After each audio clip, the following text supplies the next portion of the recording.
श्री मंगलमूर्ती प्रतिष्ठानचे कार्य खूप मोठे आहे। काही वर्षांपूर्वी मी देखील या प्रतिष्ठानच्या सजावट स्पर्धांमध्ये सहभागी झालो। या प्रतिष्ठानच्या कामातून मला गणपती बाप्पाचा प्रसाद मिळाला, म्हणूनच मी आज लोकप्रतिनिधी आहे। आता माझे ज्येष्ठ बंधू किरण सामंत हे देखील या प्रतिष्ठानच्या स्पर्धांमध्ये सहभागी झाले आहेत। त्यांना देखील बाप्पाचा प्रसाद मिळेल असा विश्वास रत्नागिरीचे पालकमंत्री आणि राज्याचे उद्योगमंत्री नामदार उदय सामंत यांनी येथे व्यक्त केला। आज मंगलमूर्ती प्रतिष्ठानचा कार्यक्रम पारंपरिक पद्धतीने होतोय। म्हणजे भैयाला जे मानपत्र देण्यात आलं ते देखील नगारावाजवत देण्यात आलं आणि म्हणून आमच्या कुटुंबाच्या वतीनं देखील मी उल्हास घोसाळकर साहेबांना आणि उर्मिलाताई तुम्हाला मनापासून धन्यवाद देतो की या मंगलमूर्ती प्रतिष्ठाननं आजपर्यंत 2 मानपत्र दिली। त्यातले एक उदय सामंतला मिळालं आणि दुसरं किरण सामंतला। आणि ती काही पार्सलिटी म्हणून मिळाली नाही असं आम्ही मानतो। आम्ही जे काही थोडं बहुत सामाजिक काम करतो, राजकारणामध्ये काम करतो, त्याच्याप्रती तुम्ही जो आमच्या कुटुंबाचा सन्मान केला त्याबद्दल मनापासून मी आपला ऋणी आहे। आणि भविष्यामध्ये आमचं कुटुंब या रत्नागिरीकरांच्या विकासासाठी आणि अडचणीसाठी कायमस्वरूपी कटिबद्ध आहे। हे सुरुवातीलाच या कार्यक्रमाच्या मी या ठिकाणी नमूद करतो। मंगलमूर्ती प्रतिष्ठान हे महाराष्ट्रातलं अतिशय आदर्शवत असं एक प्रतिष्ठान आहे, आदर्शवत असं एक मंडळ आहे की ज्याची सुरुवात मी स्वतः बघितलेली आहे। आणि मी आमदार व्हायच्या अगोदर या तुमच्या परीक्षा मंडळाचा सदस्य देखील होतो। पहिल्या वर्षी सदस्य मंडळाचा सदस्य झालो, ग्रामीण भागामध्ये जाऊन आलो। दुसऱ्या वर्षी पुन्हा एकदा तुम्ही या मंडळाचा सदस्य मला केलं आणि दुसऱ्या वर्षी याच कालावधीमध्ये मला विधानसभेचं तिकीट देखील मला मिळालं। त्याच्यामुळं आता तुमचा मानपत्र देऊन केलेला किरण यांचा सत्कार राजापूरचा आमदारकीचं तिकीट त्यांना मिळवून देईल याची खात्री मी बाळगतो। आणि म्हणून मला असं वाटतं की मंगलमूर्ती प्रतिष्ठान हे अतिशय महत्त्वाचं मंडळ जे माझ्या मतदारसंघात आहे त्याच्याबद्दल मला गर्व आणि स्वाभिमान देखील आहे। श्री मंगलमूर्ती प्रतिष्ठानच्या गणेश सजावट स्पर्धेच्या पारितोषिक वितरण सोहळ्यात प्रमुख पाहुणे या नात्याने ते बोलत होते। मंगलमूर्ती प्रतिष्ठान आणि दैनिक रत्नागिरी टाइम्सच्या कामाची त्यांनी प्रशंसा केली। आणि म्हणून मला असं वाटतं की मंगलमूर्ती प्रतिष्ठानचा देखील हाच उद्देश असावा की इतर धर्माचे जे सण आहेत, आपल्या जाती धर्माचे सण आहेत, त्या सगळ्यांनी एकत्र येऊन जर साजरे केले तर खऱ्या अर्थानं आपण आदर्श निर्माण करू शकतो। आणि ते आदर्श निर्माण करणारं मंगलमूर्ती प्रतिष्ठान आहे आणि ते माझ्या मतदारसंघामध्ये आहे, त्याचा खरोखरच मला अभिमान आहे। आणि हे प्रतिष्ठान अजून वर्षानुवर्ष चालत राहावं आणि त्याचं तुमच्या कार्यक्रमाला येऊन मला काही पदाधिकारी राजनदादा व्हायचं नाही, मला तुमच्या कुठच्याही खुर्चीवर बसायचं नाही, परंतु मंगलमूर्ती प्रतिष्ठानच्या कार्यक्रमामध्ये मला सहभागी होता येतं हे भाग्य जे आहे हे राजकारणाच्या पलीकडचं भाग्य आहे। म्हणूनच आम्ही या कार्यक्रमाला येत असताना की आताच माहितीला विचारलं की उल्हास घोसाळकर साहेब का नाही, परंतु उल्हास घोसाळकर साहेबांच्या संकल्पनेतनं हे सगळं करत असताना ते कायमस्वरूपी पडद्याच्या मागे राहिले। आणि म्हणून ज्यांना मानपत्र दिलं ते देखील कायम पडद्याच्या मागे होते। आता आम्ही सगळ्यांनी सांगितलं की आता तुम्ही पडद्याच्या पुढे या, तसं घोसाळकर साहेबांना देखील मला विनंती करायची आहे की जे काम लोकांसाठी करतात, आज वर्तमानपत्र स्थानिक माणसाला चालवणं फार कठीण काम बनलेलं आहे। रत्नागिरी टाइम्स जेव्हा मुंबईमध्ये सकाळी आम्ही वाचतो त्यावेळी देखील मंत्रालयात असताना आम्हाला रत्नागिरीमध्ये असल्याचा भास होतो, एवढी ताकद त्या रत्नागिरी टाइम्समध्ये आहे। आणि म्हणून घोसाळकर साहेबांना देखील आपल्या सगळ्यांच्या वतीने मी धन्यवाद देतो की हिंदू धर्माचा आपला गणपती सण 31 वर्ष घरगुती पद्धतीने साजरा करण्याची संधी रत्नागिरी टाइम्सच्या माध्यमातून आणि घोसाळकर साहेबांच्या माध्यमातून आपल्याला मिळते। मंगलवाद्यांसह ढोल ताशांचा गजर आणि गणपती बाप्पा मोरयाचा जय जयकार करीत धूमधडाक्यात श्री मंगलमूर्ती प्रतिष्ठानच्या गणेश सजावट स्पर्धेचा बक्षीस वितरण सोहळा रविवारी मोठ्या दिमाखात पार पडला। मान्यवरांच्या हस्ते सर्व विजेत्यांचा सन्मान करण्यात आला। रत्नागिरीतील मातब्बर मंडळी या बक्षीस वितरण सोहळ्याला उपस्थित होती।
या कार्यक्रमात उद्योजक आणि सिंधुरत्न योजनेचे संचालक किरण उर्फ भैयाशेठ सामंत यांना वाजत गाजत सन्मानपत्र देण्यात आले।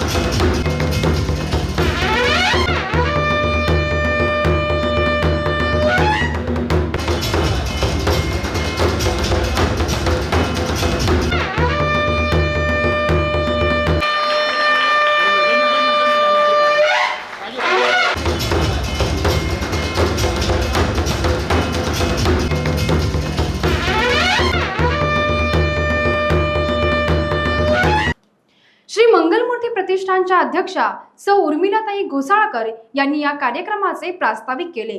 या स्पर्धा दरवर्षी जल्लोषात पार पडतात। खरा गणेश भक्त या स्पर्धेतून पाहायला मिळतो। गावागावातील कलाकारांना मंगलमूर्ती प्रतिष्ठानच्या स्पर्धांनी एक व्यासपीठ निर्माण करून दिले आहे, असे त्यांनी सांगितले। गणपती बाप्पा मोरया। अतिशय सुंदर असं हे माहोल असतं। जल्लोषामध्ये आमच्या स्पर्धा पार होतात। खूप असे अपार कष्ट माझे कार्यकर्ते घेतात। ह्या स्पर्धकांमध्ये चुरशीचा सामना होतो। आम्हाला रिझल्ट लावायला सुद्धा एक दिवस लेट झाला, कारण अतिशय सुंदर असा रिझल्ट लावायचा होता। त्याचप्रमाणे आम्ही ह्या स्पर्धा 2 वर्ष गेली, 2 वर्ष ऑफलाईन आणि ऑनलाईन दोन्ही करतोय। आणि करताना आम्हाला जाणवलं की एक आत्मीयता स्पर्धकांमध्ये, भाविकांमध्ये असलेली एक आत्मीयता, खरा गणेश भक्त कसा असावा हे दिसून आलं। अतिशय सुंदर असं रेखाचित्र असायची आणि एक वेगळे अनुभव। आणि त्यामध्येच ज्यांनी प्रथम क्रमांक मिळवला ते पालघरवाडी, मंडणगड तालुका। अतिशय उत्कृष्ट सर त्यांचा देखावा होता। देखावा अतिशय उत्स्फूर्त, म्हणजे बार्टर सिस्टीमवर त्यांचा देखावा होता। पूर्वीच्या काळी बार्टर सिस्टीम चालत, त्यासाठी तो देखावा होता। शिस्तबद्ध असं सगळं देखाव्यामध्ये होतं। कुठेही काटछाट करायला आम्हाला जागा नव्हती। टाय करण्याचा पण प्रयत्न झालेला होता, परंतु करूच शकले नव्हते। एवढा सुंदर त्यांचा देखावा होता आणि त्या देखाव्याला आमचं पहिलं बक्षीस गेलं। त्यांनी हॅट्रिक तर साधल्याच होत्या आणि उत्कृष्टपणे काम केल्याबद्दल त्यांचं ते बक्षीस होतं। त्या गावाला ते बक्षीस मिळालं। 150 माणसाचं ते गाव आहे, परंतु एकजूट काय असावी ते दिसून येतो। आणि आमचा या मंगलमूर्ती प्रतिष्ठानचा सर उद्देश एवढाच आहे की सर्वांनी एकत्र यावं आणि काम करावं। मला तर प्रांजळपणे वाटतं की काहीतरी करावं, एक सामाजिक कार्यकर्ते म्हणून काहीतरी केलं पाहिजे, अशी मनीषा मी नेहमी बाळगून असते आणि वेगवेगळ्या क्षेत्रामध्ये काहीतरी करावं अशी मला मनोमनी इच्छा असते। आणि त्याप्रमाणे मी उल्हासरावांना सांगितलं की काहीतरी आगळा वेगळा असा आपण कार्यक्रम करायला हवे आणि त्याप्रमाणे आता आमचे सगळे कार्यक्रम होत असतात। सन्मानपत्र मिळाल्यानंतर आपले मनोगत व्यक्त करताना उद्योजक श्री किरण उर्फ भैयाशेठ सामंत हे भावुक झाले होते। ते म्हणाले, 31 वर्षे ही स्पर्धा होते। याचं सारं श्रेय दैनिक रत्नागिरी टाइम्सचे संपादक श्री उल्हासराव घोसाळकर यांना मी देतो। त्यांनीच या उपक्रमाची मुहूर्तमेढ रोवली आणि अवघ्या काही वर्षात या स्पर्धेला साऱ्या राज्यात प्रतिष्ठा मिळवून दिली। मानपत्र देऊन तुम्ही जो माझ्यावर विश्वास दाखवलात, त्या विश्वासाला मी कधीही तडा जाऊ देणार नाही। उल्हासजी घोसाळकर साहेबांच्या माध्यमातून ही स्पर्धा 31 वर्ष अखंडित चालू आहे। त्याच्याबद्दल घोसाळकर कुटुंबियांचा मी या ठिकाणी आभार मानतो। या स्पर्धेमध्ये बऱ्याच गोष्टींना प्राधान्य दिले गेलं आहे, जेणेकरून ही स्पर्धा पूर्णपणे पारदर्शकपणे होते। याच्यामध्ये आजपर्यंत कुठेही याला कोणाच्याही संघाला असं एकतर्फी निर्णय दिलेला नाही। याबद्दल परीक्षकांचं देखील मी या ठिकाणी अभिनंदन करतो। तसंच या स्पर्धेमधून विविध उपक्रम देखील राबवले जातात। या उपक्रमांमधून जे लोकांना मदत होते याबद्दल या मंडळाचे मी आभार मानतो। तसंच सर्वधर्म समभाव हे देखील या मंडळाने दाखवून दिले।